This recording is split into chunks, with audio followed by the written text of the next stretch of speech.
Denle la bienvenida, hermano. Apláudale. Alábale. Dice el Evangelio. Haga lo que tenga que hacer. Porque el Dios que alabamos es un Dios vivo. Amén, aleluya. Tú eres Dios, tú eres Rey, Señor. Gracias, Padre. Gracias, Señor.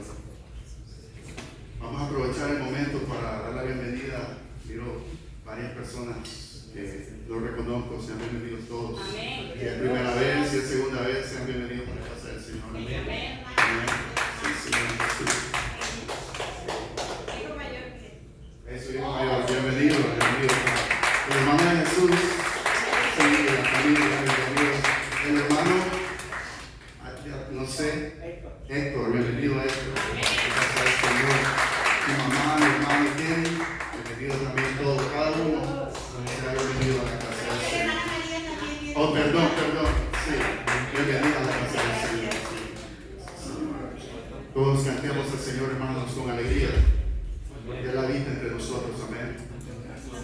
Gracias, Señor.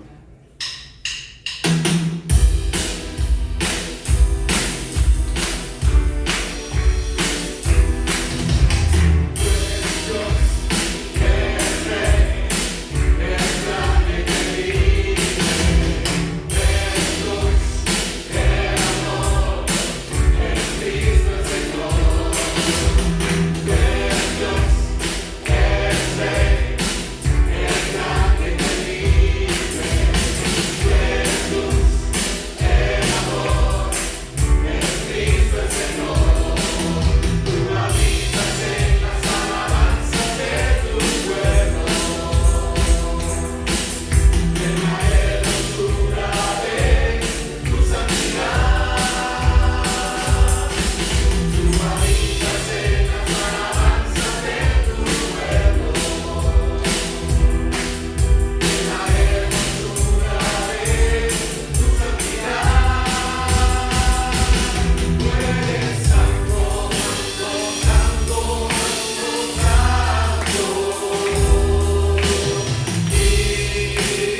Señor.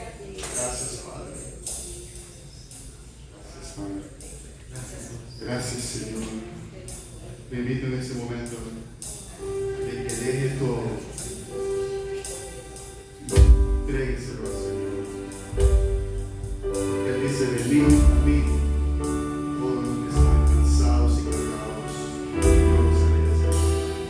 Porque su yugo es fácil y ligera su carga. Cansado del camino, sediento de mí. Cántale al Señor, hermano. Un desierto he cruzado, sin fuerzas he quedado, vengo a ti. Alábele, levante sus manos.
Les bendiga esta mañana. Amén. Dios es bueno. Su misericordia es para siempre. Así que damos gracias al Señor por todas las personas que están visitándonos hoy. El hijo de la hermana Aura, el hermano de Jesús y su familia. Héctor, Dios te bendiga. Por aquí todas las hermanas que están visitando. Así que voy a pedir que se pongan aquí un segundito y vamos a dar un aplauso al Señor por ello. Amén. Gracias. Amén.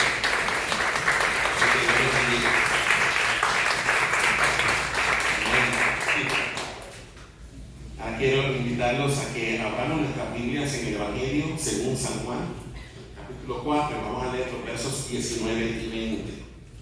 Evangelio según San Juan, capítulo 4, 19 y 20.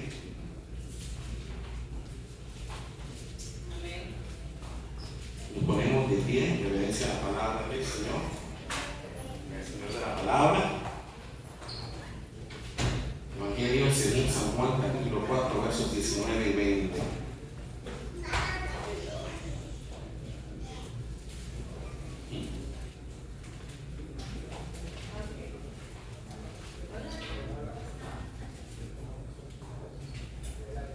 Cuando tengan todos me dicen amén para saber que están conmigo. Amén. Amén. Leemos esta palabra todos juntos en el nombre del Padre y del Hijo y del Espíritu Santo. Amén. Dice la palabra del Señor. Le dijo a la mujer: Señor, me parece que tú eres profeta. Verso 20. Nuestros padres adoraron en este monte y vosotros decís que en Jerusalén es el lugar donde se debe adorar. Padre, te damos gracias por tu palabra santa. Señor, te pedimos en el nombre de tu Hijo amado que seas tú hablando nuestras vidas por medio de ella. Señor, transforma nuestros corazones, cámbianos. Señor, háblanos por medio de tu Espíritu a través de esta palabra. Señor, que ella, Señor, sea de edificación, sea de consolación, Señor, sea de exhortación para cada uno de nosotros, Señor, y que tu Espíritu Santo la use, Señor, para dar vida, Señor, y vida en abundancia en nuestro corazón, Padre. Yo me escondo detrás de la cruz del Calvario. Tú sabes que soy hombre pecador, soy hombre imperfecto, no tengo en mí nada bueno que ofrecer, Señor. Solamente me pongo en las manos de Cristo en esta hora y me escondo detrás de la cruz del Calvario para que seas tú por medio de mí, Señor. En el nombre de Jesús. Amén y amén. Podemos sentarnos en esta hora. Hoy es la novena parte del sermón Una Cita Inesperada. Ya llevamos 9 semanas en un viaje a través del 4º capítulo del Evangelio según San Juan, ¿verdad? Y hemos visto a través de esta palabra todos los cambios que han ocurrido en el corazón de esta mujer samaritana. Y ya la semana pasada veíamos cómo poco a poco el corazón de esta mujer, o la mente de esta mujer, comenzó a darse cuenta de que Jesús no era un hombre ordinario. Primero, cuando ella se encuentra con Jesús por primera vez en el pozo, ella piensa que Jesús es un judío extraño, que no estaba sujeto a la rigidez de las tradiciones judías. Luego, más adelante, vemos que ella consideró a Jesús como un simple hombre, pero que en nada este hombre era comparado a Jacob o a ninguno de los otros patriarcas. Luego vimos cómo ella, en el verso 15 aproximadamente, ella se interesa o comienza a interesarse en la oferta del agua de vida que el Señor Jesús le ofrecía. Y ya en el verso 19 vemos cómo ella ve a Jesús, perdón, no en el verso 19, sí, en el verso 19, ella comienza a ver a Jesús ahora como un profeta. ¿Ok? Y seguíamos, voy a quitarme. Vemos, ¿verdad?, que en ella, al sentirse desnudada, ¿verdad? ¿Verdad? Ah, sí, la batería está. Ok, seguimos acá. Al sentirse desnudada, ¿verdad?, por Jesús, vemos que la mujer trató de desviar el tema de la conversación, trayendo a colación un tema de controversia entre judíos y samaritanos. Y el tema de controversia que ella trae a colación es el tema de la adoración. Entre judíos y samaritanos habíamos visto que había riña por mucho tiempo. Ahora ella aprovecha la oportunidad y, como tratando de desviar el tema, acuérdense que Jesús había tocado un área sensible de ella. Le dijo, bien has dicho, no tengo marido, porque 5 maridos has tenido y el que ahora tiene no es tu marido. Y ella se siente desnudada. Ahora ella trata como de desviar el tema y saca a colación el tema de la adoración, ¿verdad? Y le dice al Señor en el verso 20, nuestros padres adoraron en este monte y vosotros decís que en Jerusalén es el lugar donde se debe adorar. Ahora, Jesús aprovechó el giro de la conversación de esta mujer para traer una de las enseñanzas más profundas acerca de la adoración en toda la Biblia. Ahora vemos que esta enseñanza que Jesús le daba a esta mujer, Jesús no se la dio a una gran multitud. Jesús no predicó de esto en el Sermón del Monte. Jesús no le enseñó esto a los 5,000 el día que multiplicó los panes y los peces. No, Él le enseñó esta lección acerca de la adoración a una audiencia de una sola persona. Y no solamente era una persona, era una mujer que en los tiempos bíblicos no tenía realmente el derecho de aprender.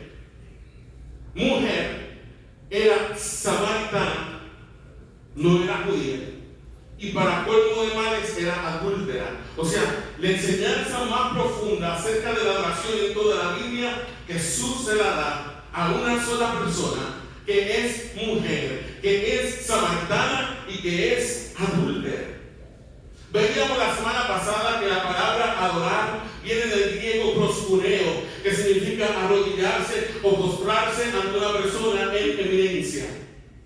La adoración, entonces, hermano, es un acto de rendición y es la postura correcta en la adoración que rendimos a Dios. La postura correcta que debemos tener al adorar a Dios es estar de rodillas o estar postrados Pero veíamos la semana pasada que no solamente debe ser la postura de nuestro cuerpo, sino que debe ser más bien la postura de quién? De nuestro corazón. Nuestro corazón debe estar rendido, nuestro corazón debe estar postrado, nuestro corazón debe arrodillarse delante del Señor. La postura correcta en la adoración, mi hermano, es un corazón humilde, un corazón postrado ante la grandeza y la majestad del Padre. Y antes de concluir la semana pasada, les di una definición práctica acerca de lo que es adoración. Adoración no tiene nada que ver con canciones. Adoración no tiene nada que ver con estilos o formas. La adoración, mi hermano, simple y sencillamente es el amor, es el respeto y es la obediencia que le debemos a Dios. Dígalo conmigo. Adoración es el amor, el respeto y la obediencia que le debemos a Dios por el simple y mero hecho de que Él es el creador de todas las cosas. El simple hecho de que Dios, que es el creador de todo, debe ser el motivo de nuestra adoración. Amén. Él nos creó. Dice el Salmo 100, verso 4: reconocer que Jehová es Dios. Él nos hizo y no nosotros a nosotros mismos. Hoy vamos a entrar en la respuesta de Jesús. Luego de que la mujer le dice a Jesús en el verso 20: nuestros padres adoraron en este monte, y ustedes dicen que en Jerusalén es el lugar donde se debe adorar. Jesús le responde a la mujer lo siguiente. ¿Cuánto me acompañan al verso 21? San Juan capítulo 4, verso 21. Y vamos a leerlo todos a la cuenta de 3. A la 1, a las 2 y a las 3, que dice ahí la palabra del Señor. Jesús le dijo: mujer, créeme que la hora viene cuando ni en este monte ni en Jerusalén adoraréis al Padre. Mira la respuesta de Jesús: mujer, créeme que la hora viene cuando ni en este monte ni en Jerusalén adoraréis al Padre. Los judíos insistían en el hecho de que la adoración debía ofrecerse a Dios. ¿Dónde? En el templo, en la ciudad de Jerusalén. ¿Y por qué los judíos entendían o insistían en que la adoración debía darse a Dios en el templo de Jerusalén? Mi hermano, porque en el templo estaba el sacerdocio. Allí estaban los sacerdotes que ofrecían los sacrificios a Dios, los que se paraban delante de Dios a favor del pueblo. Allí en el templo se ofrecían sacrificios de animales. En el templo se hacían las ceremonias de lavamientos. En el templo se hacían los rituales de purificación. En el templo estaba el altar de bronce, que era el altar del sacrificio. En el templo estaba el altar del incienso, en el lugar santo, donde se quemaba incienso 24 horas al día. En el templo era donde se celebraban las fiestas anuales. La fiesta de Pascua, la fiesta de Pentecostés, la fiesta del día de la expiación. En el templo se celebraban las lunas nuevas, que eran las fiestas mensuales. Y en el templo también se celebraban los días de reposo o los sábados semanales.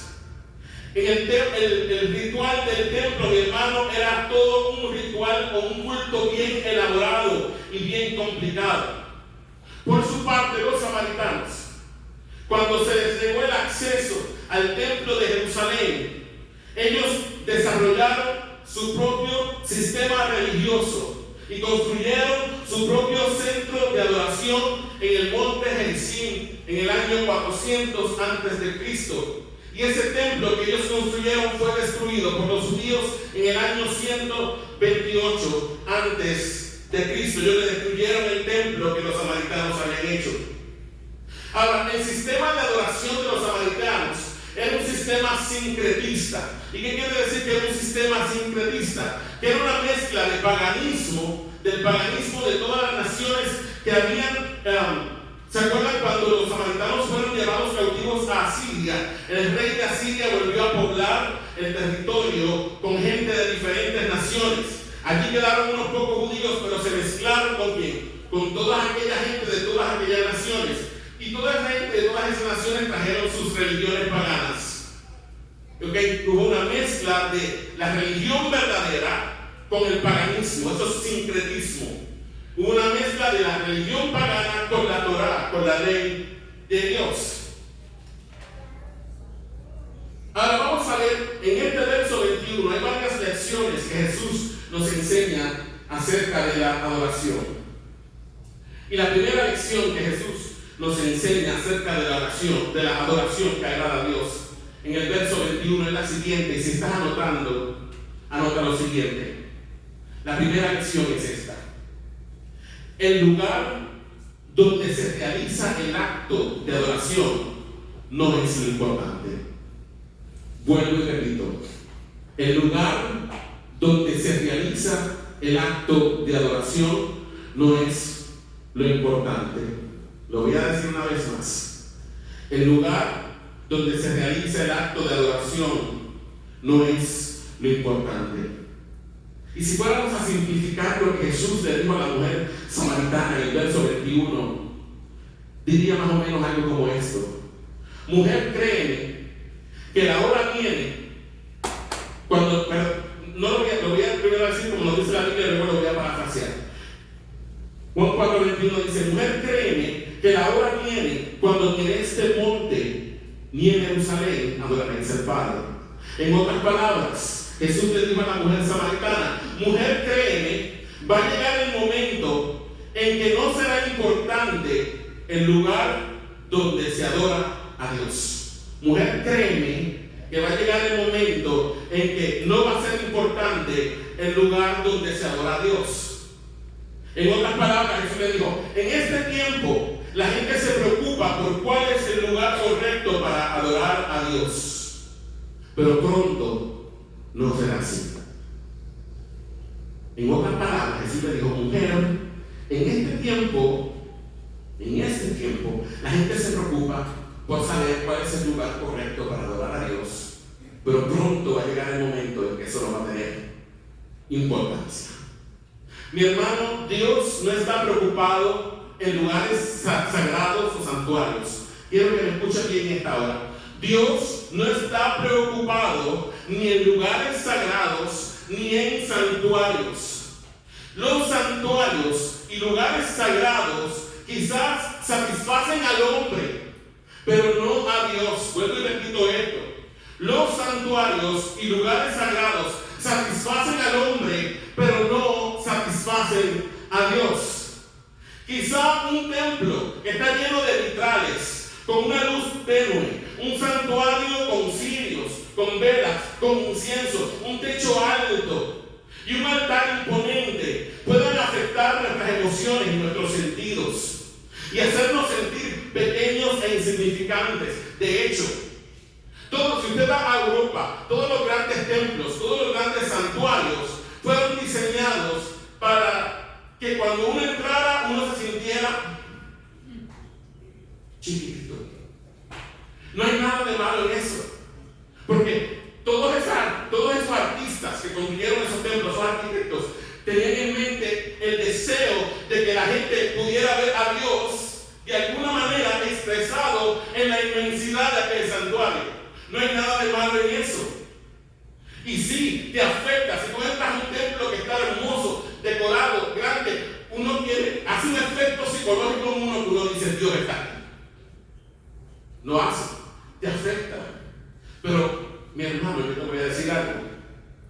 Quizás podamos sentirnos conmovidos y afectados emocional y espiritualmente cuando llegamos a un lugar de adoración como ese. Pero tenemos que entender algo. Nuestros edificios y centros de adoración pueden facilitar el acto de adoración a Dios, pero no aseguran ni la presencia de Dios, ni el agrado de Dios por el culto que le estamos ofreciendo allí. No sé si me está captando. Cuando llegas a un templo hermoso, puede que eso te facilite el acto de adoración, pero eso no está asegurando para nada que Dios está presente.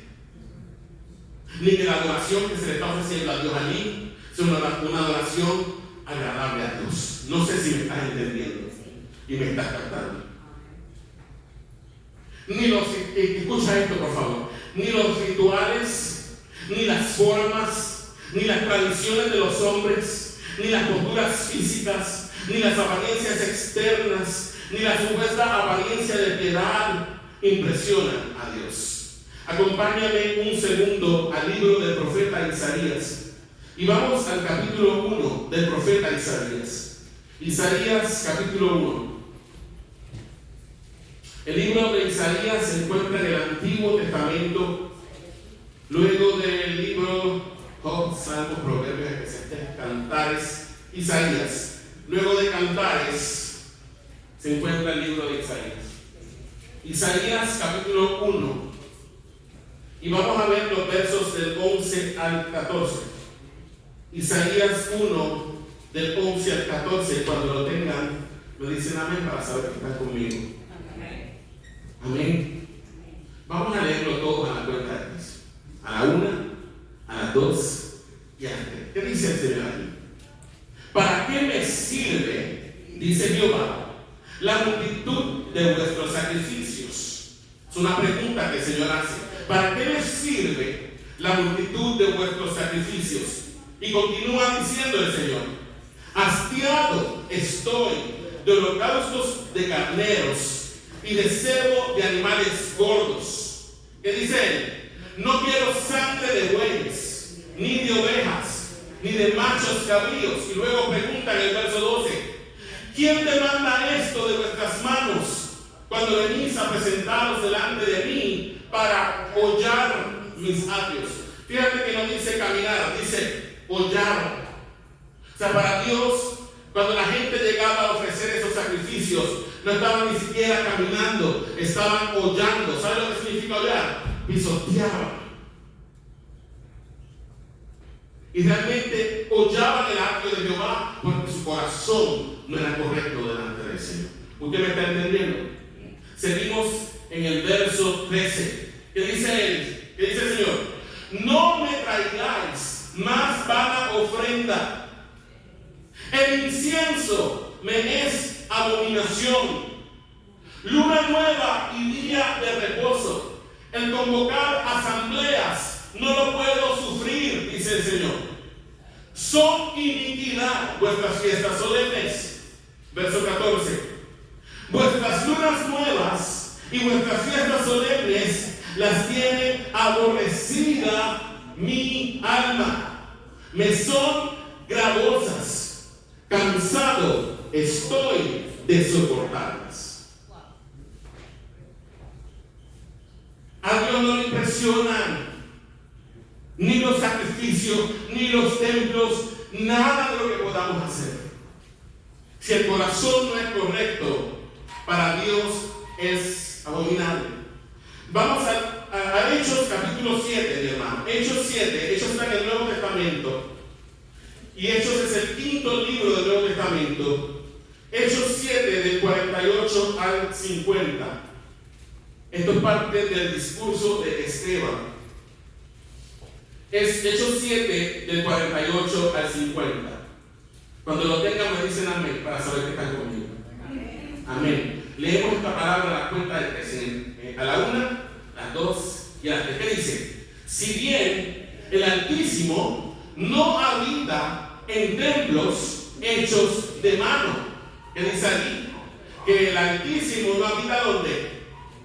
En templos hechos de mano. Como dice el profeta. Verso 49 que dice: el cielo es mi trono y la tierra el estrado de mis pies. Y ahora pregunta el Señor: ¿qué casa me edificaréis? Dice el Señor.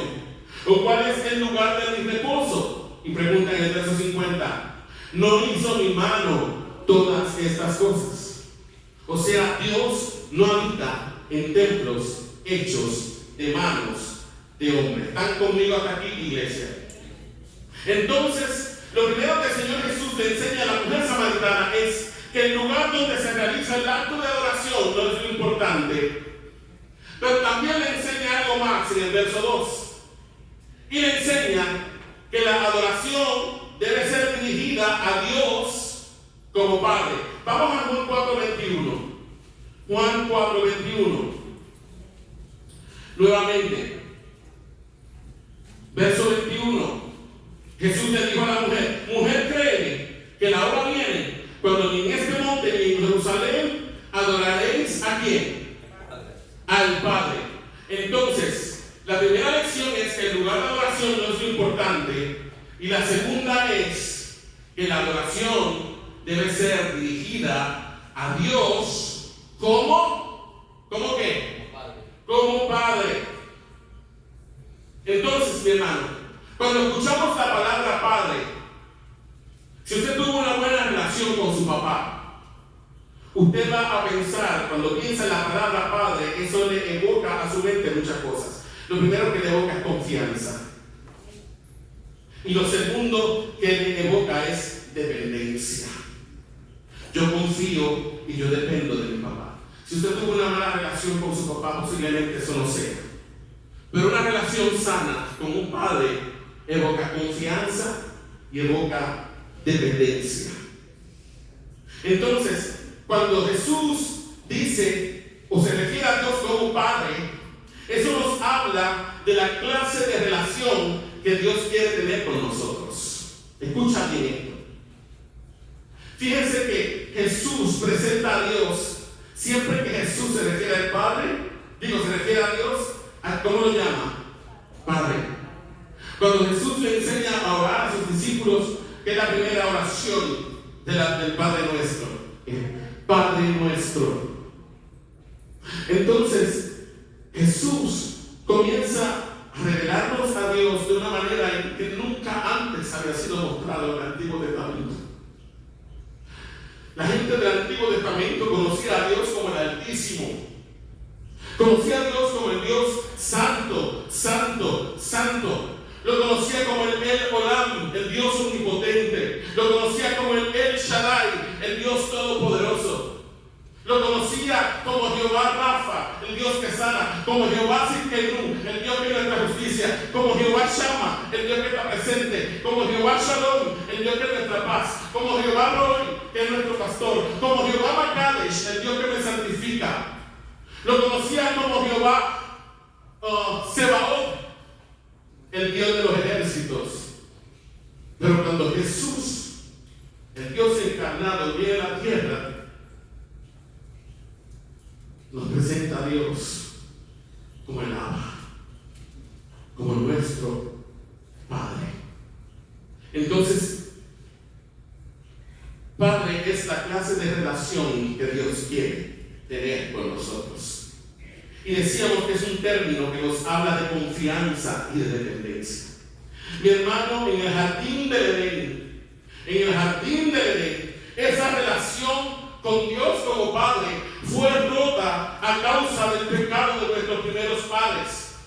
Si vamos a Génesis capítulo 3, versos 4 y 5, vamos a ver que la serpiente, que no era otra cosa que Satanás, socavó tanto la confianza en Dios como la dependencia de Dios. ¿Cuál fue la oferta que Satanás le hizo a la mujer en el jardín del Edén? ¿Qué le dijo? No moriréis, sino que sabe Dios que el día que comáis de él, es decir, del fruto del árbol de la ciencia del bien y del mal, serán abiertos vuestros ojos y seréis como Dios. La serpiente socavó, número uno, la confianza. En otra palabra le dijo: Dios les ha estado engañando, Dios les ha estado mintiendo. Él no quiere que ustedes coman de ese fruto porque Él sabe que hay algo bueno si ustedes comen de ese fruto. Les ha dicho que ustedes se van a morir, pero no se van a morir, no morirán. Eso acabó allí. La confianza en Dios. ¿Y qué fue lo otro que le ofreció Satanás a la mujer? Una vida independiente de Dios. Independiente. Sino que el día que comáis de él, serán abiertos vuestros ojos. ¿Y qué le dijo? Seréis como Dios. Entonces Satanás en el jardín del Edén logró socavar tanto la dependencia de Dios como la confianza en Dios. Los seres humanos, a partir de ese momento, nacemos en un estado de enemistad contra Dios. Acompáñame a Efesios 2, del 1 al 3. Efesios, capítulo 2, versos del 1 al 3. Efesios 2, del 1 al 3. Epístola del apóstol Pablo a los Efesios, capítulo 2, versos del 1 al 3. Y vamos a ver cuál es la condición de los hombres según Efesios 2, del 1 al 3. Y cuando digo hombres, me refiero tanto al sexo masculino como al sexo femenino. ¿Ok? Es un término genérico para referirse a quién? A la raza humana. ¿Ok? ¿Cuál es la condición de la raza humana? ¿Lo tienen todos? Ok, esto es el apóstol Pablo hablándole a la iglesia en Éfeso. Por eso comienza diciéndole en el verso 1, y él, y ese él es un pronombre personal porque tiene acento, se está refiriendo a la persona de Cristo. Dice, y él, es decir Cristo, os dio vida a vosotros, o sea, Cristo les dio vida a ustedes, Efesios.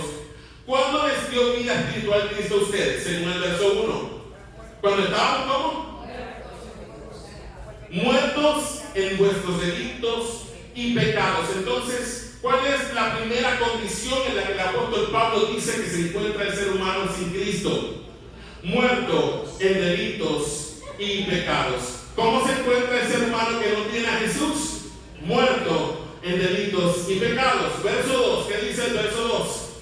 En los cuales anduvisteis en otro tiempo, siguiendo la corriente de este mundo. Entonces, vimos ya que el ser humano sin Cristo está muerto espiritualmente en sus delitos y pecados. Y ahora vemos que el ser humano que no tiene a Cristo sigue la corriente de este mundo. ¿Y qué quiere decir el apóstol Pablo cuando dice que el hombre sigue la corriente de este mundo? Mi hermano, que sigue la forma de pensar y de vivir del sistema del mundo gobernado por quién? Por Satanás. Verso 2, ahí mismo. En los cuales anduvisteis en otro tiempo, siguiendo la corriente de este mundo, conforme al príncipe de la potestad del aire, el espíritu que ahora opera en los hijos de desobediencia. Entonces el hombre está muerto en delitos y pecados, sigue la corriente o forma de pensar y vivir de este mundo. Y tercero, vive conforme al príncipe de la potestad del aire. ¿Qué quiere decir que vive conforme al príncipe de la potestad del aire? Que el ser humano sin Cristo está controlado ¿por quién? Por Satanás. ¿Usted me está entendiendo? El hombre sin Cristo está muerto en delitos y pecados, vive conforme a la forma de pensar del sistema del mundo y está controlado por Satanás, que es el príncipe de la potestad del aire, independientemente de que se dé cuenta de eso o no se dé cuenta de eso. ¿Me está siguiendo? Seguimos aquí la palabra del Señor en el verso 3. En el mismo verso 2.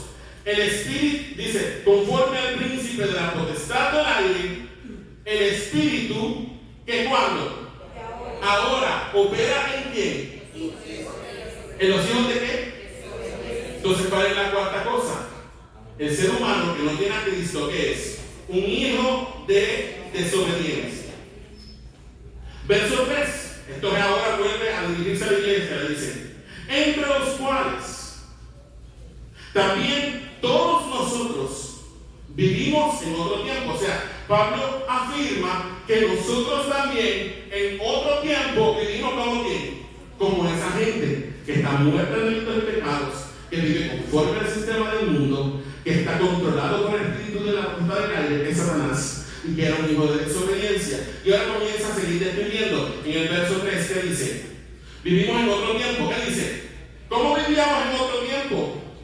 En los deseos de ¿qué? De nuestra carne, haciendo la voluntad de la carne y de los pensamientos, y éramos por naturaleza, que dice allí, hijos de ira, lo mismo que los demás. Entonces, la gente que no tiene a Cristo, además de estar muerta en delitos y pecados, además de vivir conforme a la forma de pensar del mundo, además de estar controlada por Satanás, además de ser hijo de desobediencia, vive en los deseos de su carne. Y carne no es otra cosa que los deseos de ¿qué? De nuestra propia naturaleza que pecaminosa. No solamente vive en los deseos de la carne, sino que hace ¿qué? Hace la voluntad de la carne, dice allí, y de los pensamientos.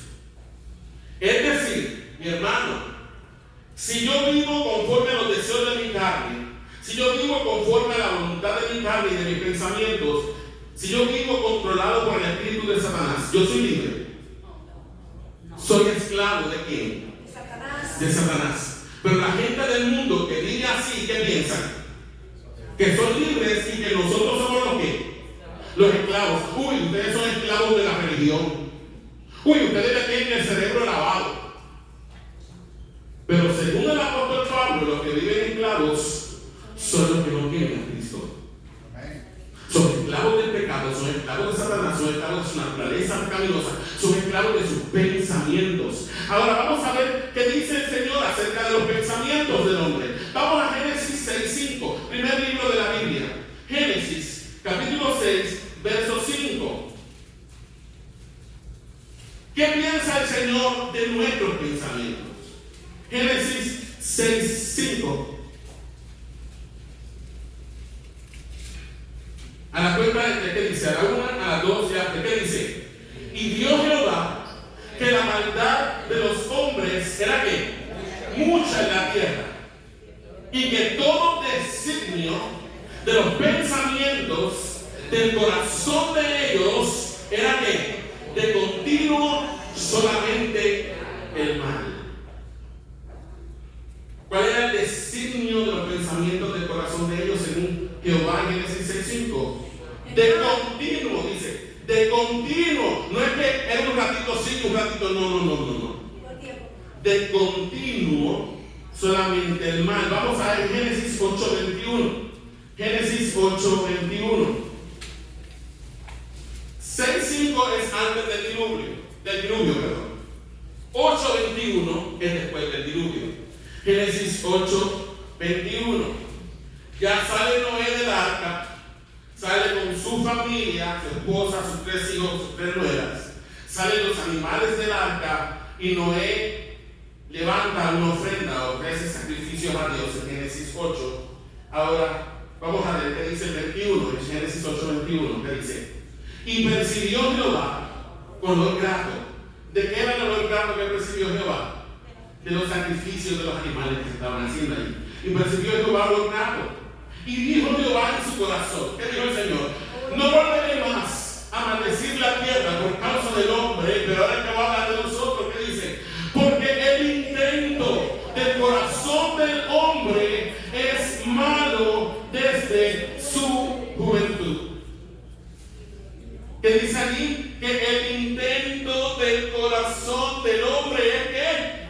Malo. ¿Desde cuándo? Desde su juventud. Y usted podrá decir: ay, que bebé tan tierno, que bebé tan lindo, que bebé tan chulito. Mi hermano, los bebés no son ángeles, los niños pequeños son pequeños ángeles. Sáqueselo de la mente. Los niños que nosotros parimos son pequeños pecadores. Y tal vez no están graciosas las cositas que hacen, porque dentro de todo son inocentes, mi hermano, pero dentro de su corazón ya está la semilla del pecado. Los que son papás y mamás saben aquí que usted, mientras escucha revolú en la sala, mientras usted sabe que usted está en la cocina preparando la comida y usted siente que la sala se está cayendo en pedazos, usted sabe que todo está bien. Pero tan pronto usted escucha silencio en la sala, usted dice: ¿qué pasó? Y cuando va para allá, ¿dónde están los niños? No los encuentra. ¿Están cómo? Escondidos. Mi hermano se no le acuerda a Adán y a Eva después que comieron el fruto prohibido. ¿Quién le enseña al niño a esconderse después de hacer algo malo. Nadie le enseña eso, mi hermano. ¿Sabe por qué nadie se lo enseña? Porque eso está innato en nosotros. Cuando nos agarran con las manos en la masa, en el pecado, que es lo primero que hacemos, mi hermano, escondernos. Cuando estamos viviendo una vida de pecado en la iglesia, ¿qué es lo primero que hacemos? Dejamos de venir a la iglesia. ¿Por qué dejamos de venir a la iglesia? Porque pensamos que alguien se va a dar cuenta. Pero ¿qué le dijo Dios a Adán? Adán, ¿dónde estás? ¿Ustedes creen que Dios no sabía dónde estaba Adán? Por supuesto que sabía. Que no sabía dónde estaba Adán. Por eso se escondió. Y así somos. Así soy yo. Así eres tú.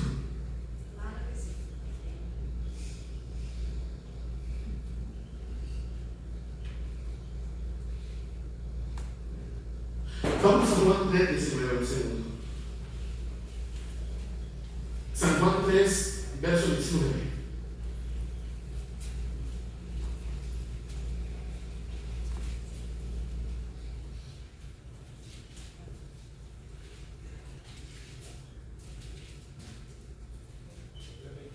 Juan 3, 19. Mira lo que dice. Esto es el Señor Jesús hablándole a Nicodemo.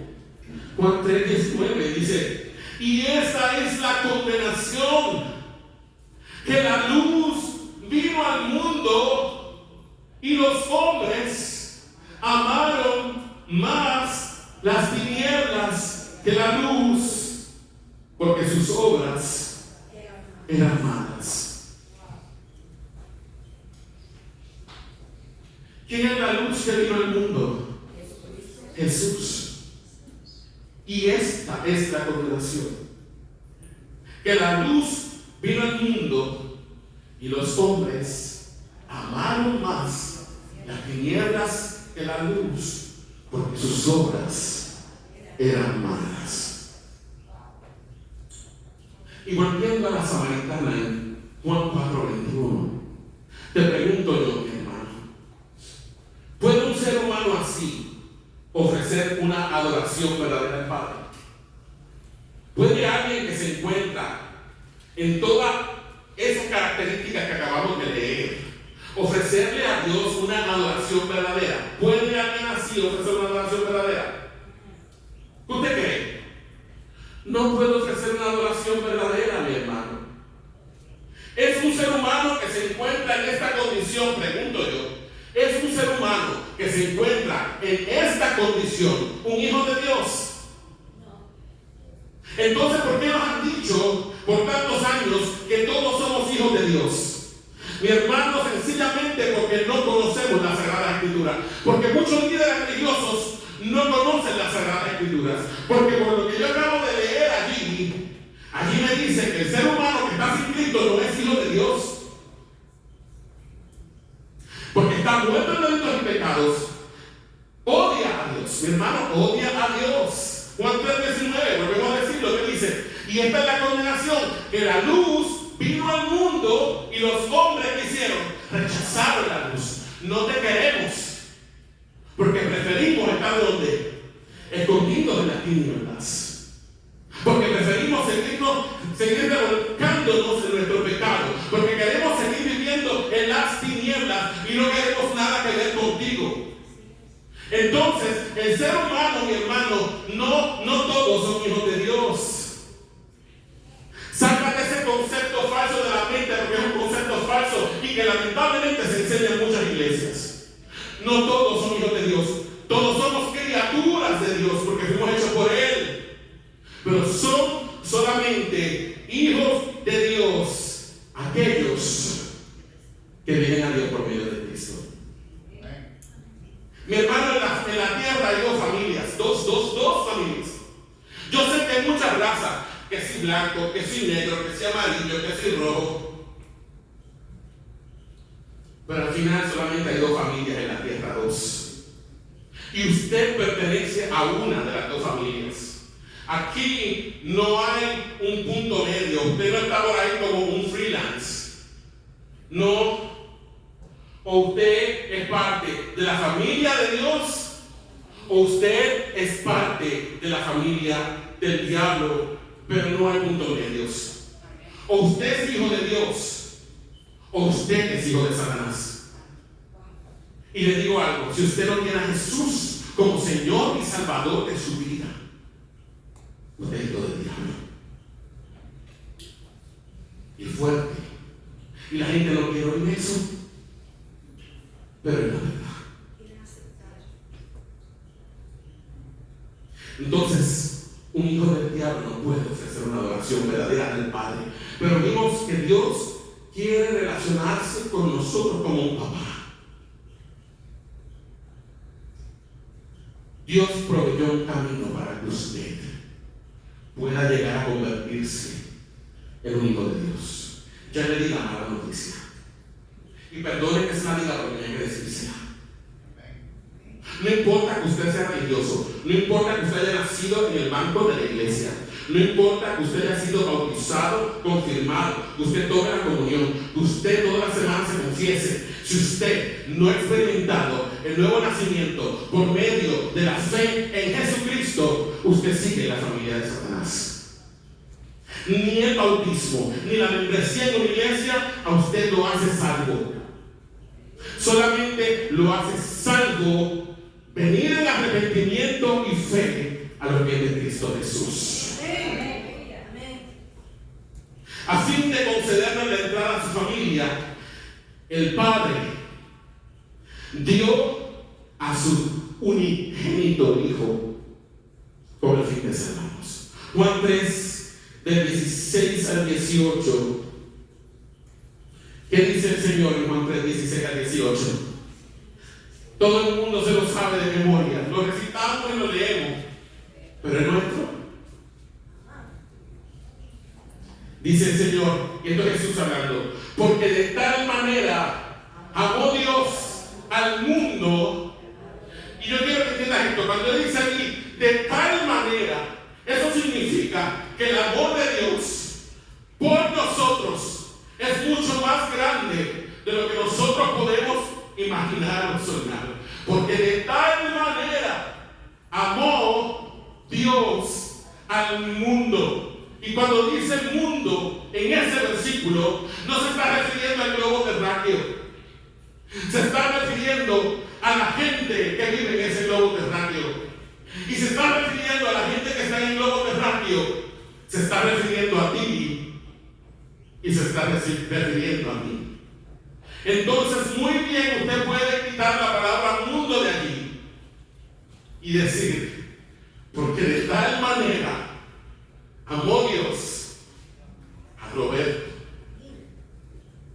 porque de tal manera amó Dios a Nelly, porque de tal manera amó Dios a Albertina, porque de tal manera amó Dios a Miguel, porque de tal manera amó Dios a Eric. Amén. Porque de tal manera amó Dios, ahora diga su nombre, que ha dado, como Dios demostró su amor por el mundo, mi hermano, que ha dado, ¿a quién? A su Hijo, y dice que unigénito, a su único, para que todo aquel, pero fíjate esa palabra me encanta, todo aquel que en Él cree no se pierda, mas tenga vida eterna. Yo no veo aquí que Dios esté poniendo una barrera para que usted entre. No. Él dice que Dios lo amó tanto a usted que dio a su Hijo unigénito para que todo aquel que solo incluye usted a mí, que en Él cree, esa es la condición, no se pierda, más tenga vida eterna. Entonces, ¿cuál es la condición que Dios pone para que usted no se pierda, más tenga vida eterna? Que crea, pero crea en quién? En el Hijo unigénito de quién? De Dios. Verso 17 que dice, porque no envió Dios a su Hijo al mundo para condenar al mundo. Fíjense lo que dice, Dios no envió a su Hijo al mundo para condenar al mundo, sino para qué? para que el mundo sea salvo por él. Verso 18. El que en él cree no es condenado, pero el que no cree ya ha sido condenado, porque no ha creído en el nombre del unigénito Hijo de Dios. Hermano, Jesús vivió una vida perfecta y sin pecado. Y un día fue tomado por hombres malvados que lo castigaron severamente y le dieron muerte en una cruz. Sin embargo, este era el plan de Dios desde la eternidad. La Biblia enseña que la paga del pecado es muerte y que el alma que pecare esa morirá. Y también enseña que todos hemos pecado. Y si todos hemos pecado, eso implica que todos hemos pecado. Ahí no hay mucho que explicar. Por cuanto todos pecaron y todos somos bien. Todos. Eso me incluye a quién? A ti y me incluye a mí. Todos pecamos. ¿Y qué es pecado, mi hermano? Pecado es transgresión de la ley de Dios. Usted ha transgredido la ley de Dios. Yo he transgredido la ley de Dios. Una definición sencilla. Hágalo conmigo. Definición que le enseñamos a los niños. Pecado es todo lo que pensamos, decimos y hacemos que a Dios no le agrada. Dígalo conmigo. Saque su dedo. Pecado es todo lo que pensamos, decimos o hacemos que a Dios no le agrada. O sea que pecado, mi hermano, es todo aquello que pensamos que va en contra de lo que es Dios. Todo aquello que decimos que va en contra de Dios. Todo aquello que hacemos. Entonces pecamos de pensamiento, pecamos de palabra, pecamos de acción o también de omisión. Usted sabe que hay pecado de omisión. ¿Sabe lo que significa pecado de omisión? Pecado de acción es cuando hago algo que está en contra de Dios. Pero omisión es cuando no hago lo que Dios quiere que yo haga. Entonces esos pecados también. ¿Usted está entendiendo? Yo no me estoy sacando de la lista de los pecadores, no, mi hermano. Yo le digo como el apóstol Pablo, de los pecadores yo soy el primero. Porque si aquí alguien se conoce, soy yo. Y les he dicho mil veces, si ustedes pudieran ver mi corazón por dentro, como hubieran puesto de pastora, nunca.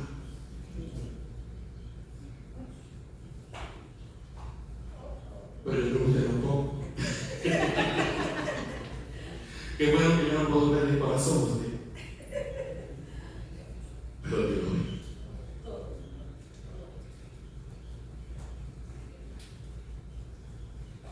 ¿Sabe, hermano? ¿Sabe lo que es la muerte? Cuando dice que la paga del pecado es muerte, la muerte es la separación eterna de Dios en un lugar de tormento llamado el infierno. El infierno es real. Y la gente dice, pero ¿cómo un Dios bueno y misericordioso puede mandar a alguien al infierno? ¿Sabe por qué puede mandar a alguien al infierno? Porque ese Dios bueno y misericordioso es un Dios justo. Y yo quiero que usted entienda algo. Dios es amor y Dios es misericordia. Seguro que sí. Pero Dios es santo. Y su santidad aborrece el pecado. Y Dios a la vez es justo. Y su justicia le demanda castigar el pecado. Entonces, Dios se encontraba en un dilema. Por un lado, su amor y su misericordia le decían, no lo quiero castigar. Pero por otro lado, su santidad y su justicia le demandaban el castigo. ¿Cómo Dios resolvió ese problema, mi hermano? Sencillo. Digo, ahora lo vemos sencillo, pero no es sencillo. Porque a Dios le costó todo. A Dios le costó enviar a su Hijo unigénito, a su único, a su Hijo santo. Y si bien es cierto que fue tomado por hombres pecadores, mi hermano, pero al la hora final, fue Dios que llevó a su Hijo a aquella cruz. Y sobre esa cruz, Dios puso todos tus pecados, los pasados, los presentes y los futuros. Y puso todos mis pecados sobre su Hijo Jesús. Recuerden que la paga del pecado es muerte. Recuerden que el alma que pecare morirá. Jesús era perfecto. Jesús jamás cometió pecado. Pero Dios depositó todo el pecado tuyo y el pecado mío sobre su Hijo. Y luego lo mató. Quien mató a Jesús en la cruz fue el Padre. Para no matarte a ti y a mí.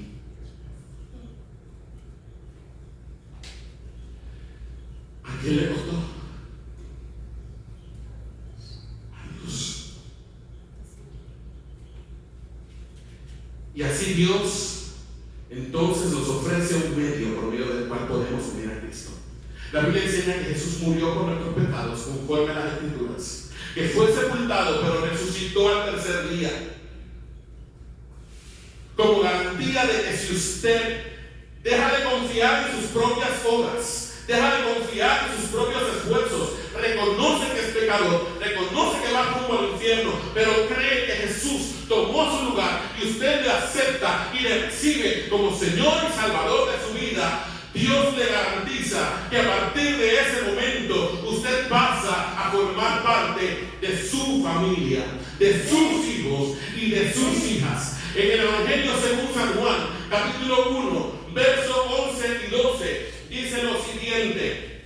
Dice, a lo suyo vino, se refiriéndose a Jesús, Él vino a lo suyo, pero dice, y los suyos no le recibieron. Pero en el verso 12 dice, mas a todos los que le recibieron, a los que creen en su nombre, les dio potestad o el derecho de ser hechos hijos de Dios.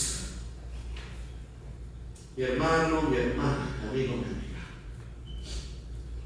no todos somos hijos de Dios. Solo pueden llegar a ser hechos hijos de Dios aquellos que creen en Jesucristo y le reciben. Solo pueden llamar a Dios Padre aquellos que llegan a ser verdaderamente sus hijos por medio de Jesucristo. No es la membresía de una iglesia, no es cumplir con ritos como el bautismo o la Eucaristía la que nos da la salvación. Lo que nos convierte en hijos e hijas de Dios es solamente creer en la obra perfecta de Cristo Jesús en la cruz del Calvario. Llegamos a ser hijos de Dios mediante la fe en Jesús. Dios es verdadero Padre de aquellos que creen en Jesucristo. Inclinamos nuestro rostro.